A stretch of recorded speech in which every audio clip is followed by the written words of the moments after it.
नमस्कार, आप देख रहे हैं हिंदुस्तानी मीडिया। मैं शाहिद कामरान। आज हमारे स्टूडियो में मौजूद हैं मशहूर सहाफ़ी शाहनवाज बदर कासमी साहब। कासमी साहब, आपका हिंदुस्तानी मीडिया में स्वागत है, इस्तकबाल है। शुक्रिया। शाहनवाज साहब, एक चीज़ मैं जानना चाहता हूँ आपसे कि आज़ादी के बाद से बिहार की अगर बात की जाए तो ऐसा माना जाता है कि स्वर्गीय डॉक्टर जगन्नाथ मिश्रा मुख्यमंत्री जब वो बने थे तो अपने ज़माने में उन्होंने उर्दू के लिए बहुत काम किया जी। और इतना काम किया कि उनकी कुछ बदनामी भी हुई थी। उन्हें मौलवी जगन्नाथ के नाम से भी लोग पुकारा करते थे। मेरा मानना है सहाफ़ी की हैसियत से, और जहाँ तक मेरा तजर्बा है ये बताता है कि मुख्यमंत्री नीतीश कुमार ने 15 साल के अंदर अक़लियत और उर्दू के लिए जो काम किया है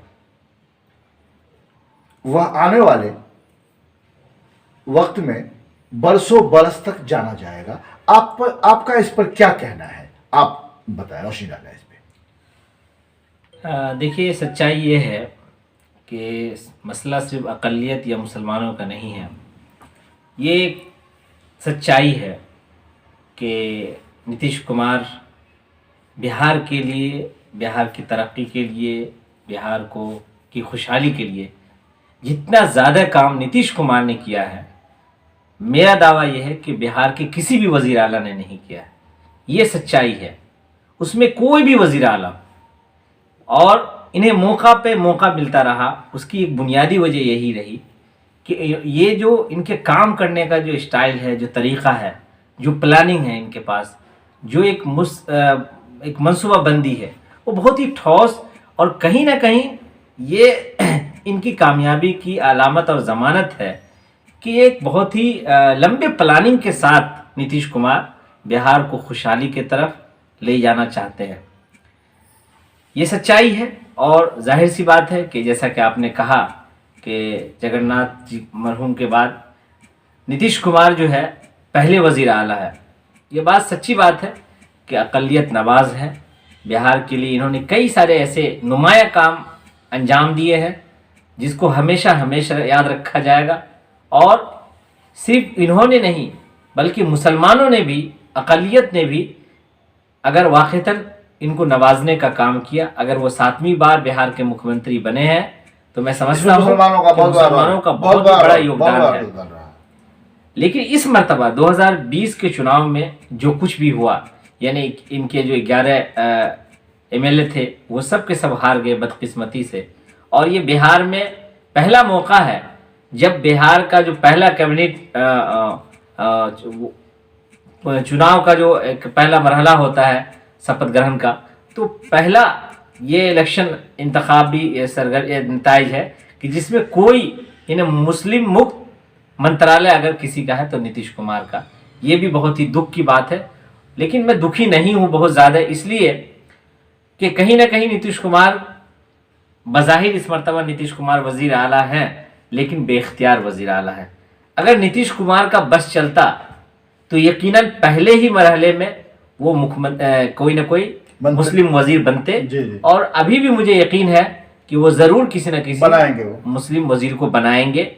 लेकिन हाँ, इतना ज़रूर है कि मुसलमानों का एक बड़ा तबका आज भी नीतीश कुमार से मायूस नहीं हुआ है। मुसलमानों का जो हमारी क़यादत है, ख़ास तौर से मजहबी क़यादत हो, मिली क़यादत हो, सियासी क़यादत हो, कहीं ना कहीं नीतीश कुमार से मायूस नहीं हुए हैं। यकीनी तौर पर वक्ती हालात और अहवाल की वजह से इधर से उधर सियासत में जो किबला बदलना कोई मायूब नहीं समझा जाता है। बस चंद लोगों के अलावा तकरीबन सब लोग किबला बदलने और पार्टी बदलने के उसमें रहते हैं। नीतीश कुमार की जो गलती है उसकी वजह से कहीं ना कहीं वो कमज़ोर हुए हैं।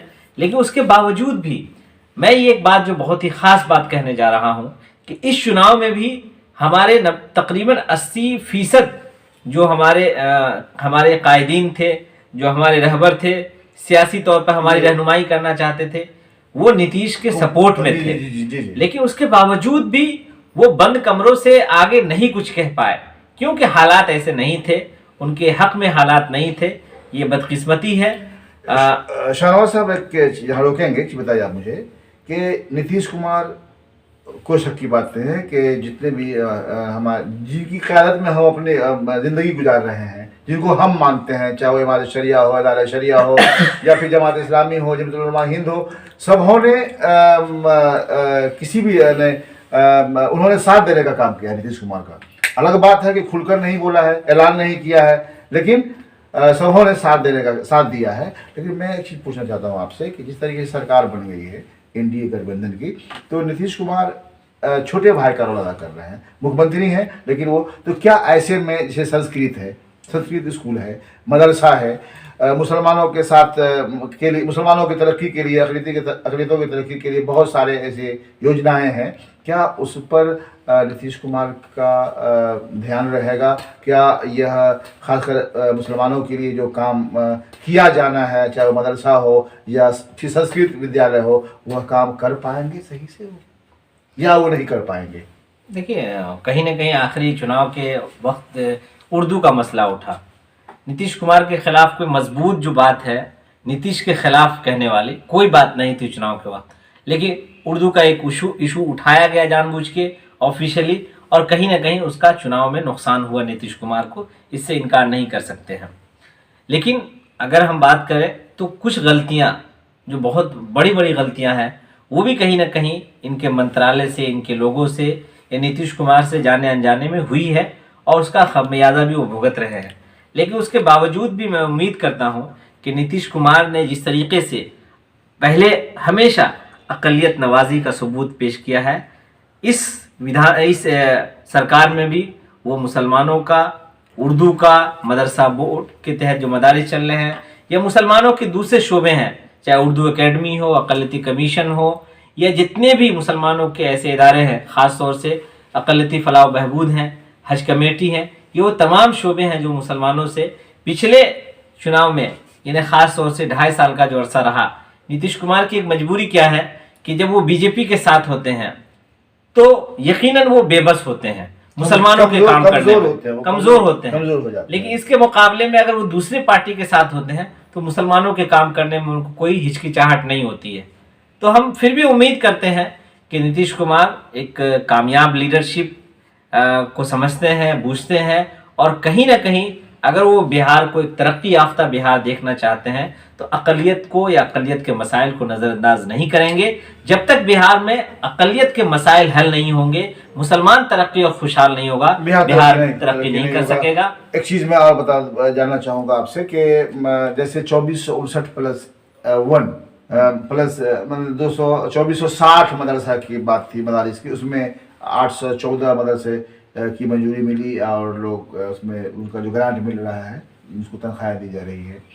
अब सवाल ये है कि जो मदरसा बच गया, जिसकी मंजूरी अब तक नहीं मिली है, उससे हजारों परिवार जो है भूखमरी के शिकार हैं, लोग बेरोजगार हैं, क्या उन मदारिस को इन्हें इस बीच में कर देना चाहिए ताकि लोगों का यकीन फिर से बहाल हो जाए इनके ऊपर? देखिए, इसके लिए जो मदरसा बोर्ड मुस्तकिल एक सिस्टम है और एक बाइख्तियार इदारा हम जिसको हम कह सकते हैं, और मदरसा बोर्ड की जो चेयरमैन है वो अमली तौर पर कोशिश भी कर रहे हैं इसको लिए मुस्तकिल कि किसी न किसी तरीके से उनको वो सहूलियात मिल जाए। लेकिन अब सरकार इसलिए कि जब आखिरी मरहला था चुनाव पिछले इलेक्शन में, तो यकीनी तौर पर नए वादे के साथ, नए अज़्म और हौसले के साथ नई सरकार बनी है। हमें उम्मीद और यकीन रखना चाहिए कि नीतीश कुमार मदरसा बोर्ड के हक़ में या अक़लियत के जितने भी शोबे हैं या इदारे हैं उनके हक़ में बेहतर फ़ैसला लेंगे, और जो एक बदएतमादी पैदा हुई है या गलत फहमी पैदा हुई है और जो हालात बने हैं, कहीं ना कहीं अगर नीतीश कुमार को अगर अपनी सियासत जारी रखनी है, अपना मुस्तकबिल उनको रोशन अगर रखना है, तो यकीनन वो अक़लियत को नज़रअंदाज नहीं करेंगे, अक़लियत को नाराज़ नहीं करेंगे, और उस नाराज़गी या उस नज़रअंदाजी का एक ही हल निकल सकता है कि मुसलमानों के या मदरसे या जो भी इस तरह के मसाइल हैं वो उसको तरजीही तौर पर हल करे।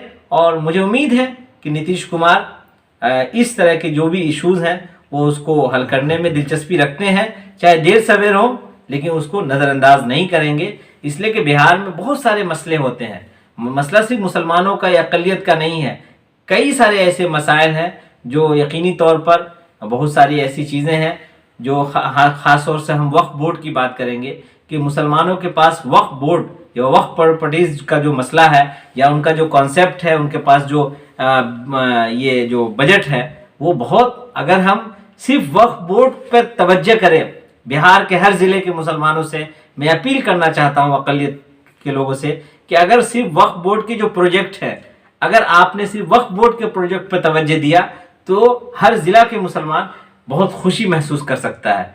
तो इसी तरीके से मदरसा बोर्ड है, दूसरे अक़लियत के इदारे हैं। तो मुझे लगता है कि नीतीश कुमार काम करेंगे और अच्छा काम करेंगे, और सरकार की जिम्मेदारी है, चाहे नीतीश कुमार हो या कोई भी हो, मुझे उम्मीद है कि बिहार और हिंदुस्तान की जमहूरियत इसी में बाकी है कि जो लोग भी, चाहे नरेंद्र मोदी हो, चाहे नीतीश कुमार हो, या किसी भी स्टेट के कोई मुख्यमंत्री और इस देश के वज़ीर आज़म हो, यकीनन इस देश की का जो कानून और जमहूरियत है, जो यहाँ का संविधान है, वो यही दिखाता है और यही बताता है कि जब आप जीत गए हैं तो यकीनन जितने भी आपके रियासत में, इस मुल्क में जो लोग हैं, हम सब को लेकर के उनको चलना है। और हमारी तरक्की में इस देश की तरक्की है, बिहार की तरक्की है, और नीतीश कुमार इसको नज़रअंदाज नहीं करेंगे। आपने वक्त दिया, बहुत बहुत शुक्रिया आपका। हमारे चैनल हिंदुस्तानी मीडिया को सब्सक्राइब करें और लेटेस्ट अपडेट्स के लिए बेल आइकन दबाएं। Kindly subscribe to our channel Hindustani Media and press the bell icon for the latest updates.